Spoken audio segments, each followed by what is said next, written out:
So they made a David Schwimmer reference in this movie. It's pretty badass. Suzanne, you're all that I wanted of a girl. You're all that I need in the world. I'm your child, make me blush, drive me wild. Suzanne, you're all that I wanted. Hey motherfuckers, Mr. Google here. I don't care if the camera quality sucks. I don't! Alright? I need new batteries for my camera. Leave me alone! You suck! Anyway, hey guys, Mr. Google here, with my little hat, my hatty hat, and I'm here to review This Is 40, directed by Mr. Judd Apatow. And it's the sort of sequel, as the ads have been saying, to 2007's Knocked Up, which is one of my favorite comedies. And, yeah, of course, I was extremely excited for This Is 40. If you were not excited for This Is 40, then some might call you a loser.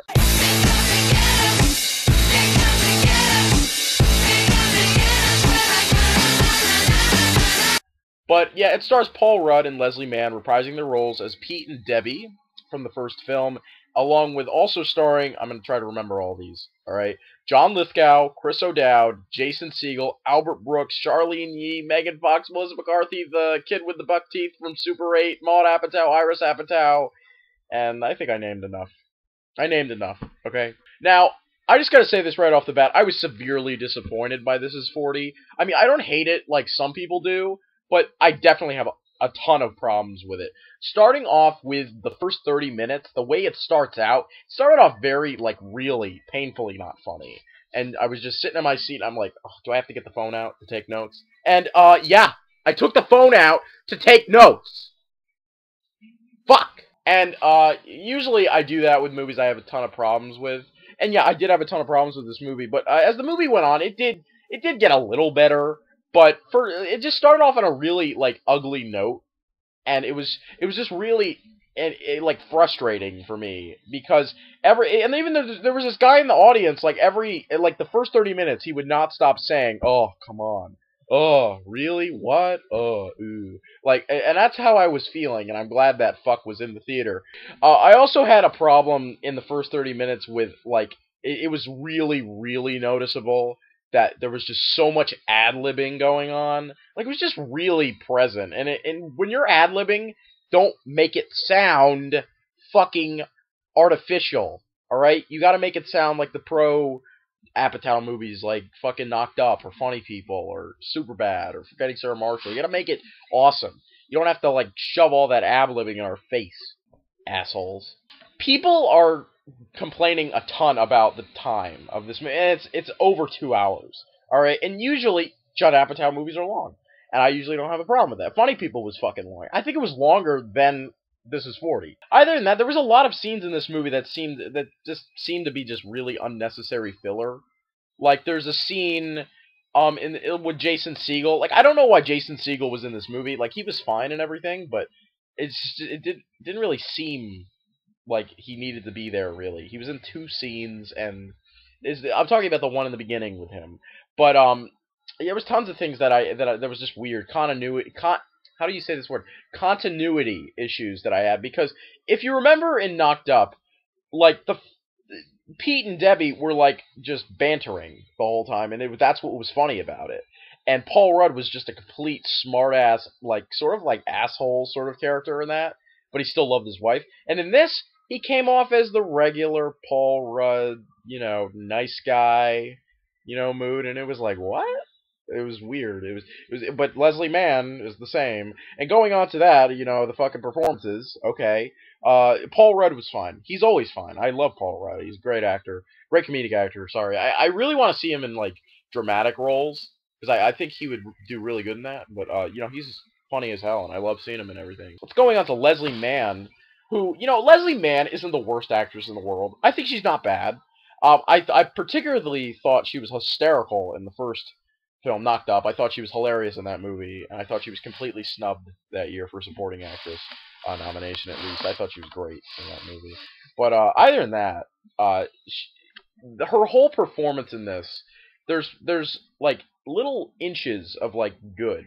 There's really good in it, and then the rest of it, her performance is just Leslie Mann doing her signature, and I can't believe people don't bring this up enough because this is what annoys me about Leslie Mann. Her signature like talking while crying voice, and it just irritates me. Going on to the other ones, the only ones I want to talk about, Albert Brooks is in this movie, and I love Albert Brooks. I think he's a great actor, but I couldn't stand his character in this movie. And one of the things I did like about the movie was the honesty that was in Judd Apatow's script, and a lot of it felt like he lived this. And I totally respect when writers or directors put real life stuff in their movie, but Albert Brooks' character, they try to give him a heart, and then right after the heart came with his character, it was just really odd because they just made him go back to what he was in the beginning. Like, he was just a mooch, and I don't like people who are like that anyway. But I just couldn't stand his character because, like, especially near the very end, it felt like his character was just I couldn't stand him. I couldn't stand him in this movie. It's just Going on to the other things, of course. I didn't get as much cameos as I wanted in this movie because there was tons of cameos in those other movies. But yeah, especially in Funny People, where you had the Eminem cameo, which is hysterical. But in this, we had the Billy Joe Armstrong cameo, and he was hilarious in that one scene that he was in. I don't know, maybe I'm just a Green Day fan, but not now because they suck now. But still, what else do I have to talk about? Oh yeah, Charlene Yee is in this movie. I couldn't stand Charlene Yee in this. I loved her first scene in Knocked Up, and then in this movie, it was like, what the fuck is she doing?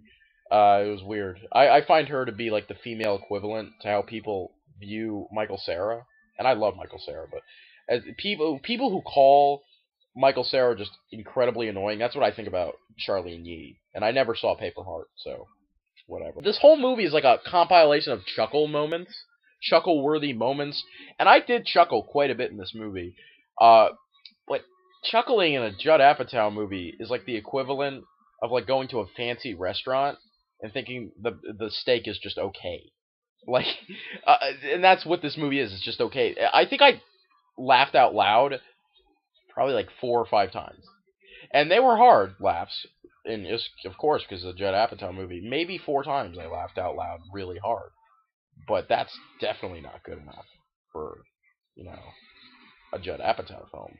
I particularly thought the funniest scene in the movie, I'm going to sound like a broken record, Melissa McCarthy's scene was so funny. She was so funny in this movie. Any other performances I thought were good? I thought the 2 little girls were really good. Well, the one little girl was good, but the teenage girl, Maude Apatow, I thought in particular gave the best performance of the film. Especially one scene where she's just yelling at Paul Rudd and Leslie Mann's characters, and just saying nothing but the truth, and it's just really awesome. But other than that, the movie is just completely uneven. There's tons of stuff that needed to be, edited down. The movie definitely needed to be edited down, more condensed. Other than that, it's just a run-of-the-mill thing. I'd say rent it. Definitely don't go rush out and see it, especially if you're not, if you're a fan of the first film, Knocked Up. If you're a huge fan of Knocked Up, don't see this movie because you're going to be expecting the Seth Rogen and Katherine Heigl cameos you want, or maybe even Jonah Hill. But yeah, no, you don't get that at all. And also, the movie felt very anticlimactic. So I'm going to give it a 6 out of 10. Did I say that? Yeah, I'll give it a 6. I thought it was okay. I definitely think it should have been a hell of a lot better. And yeah, I'm Mr. Google. Don't forget the hat. And I'll be back. I'll be back Tuesday, motherfuckers. I'm gonna see Django finally. Motherfucking Django. That's right. And Silver Linings Playbook too. So yeah.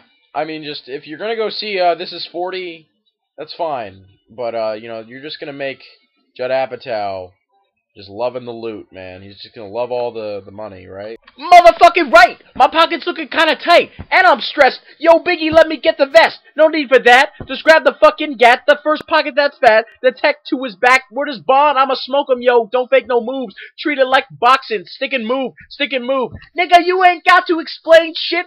I've been robbing motherfuckers since the slave ship. It's the same clip with the same 4.5. 2-point blank, a motherfucker sure to die. That's my word, nigga. Even if try to Bogart. Even if it's... I can't do it. I can't do it. I can't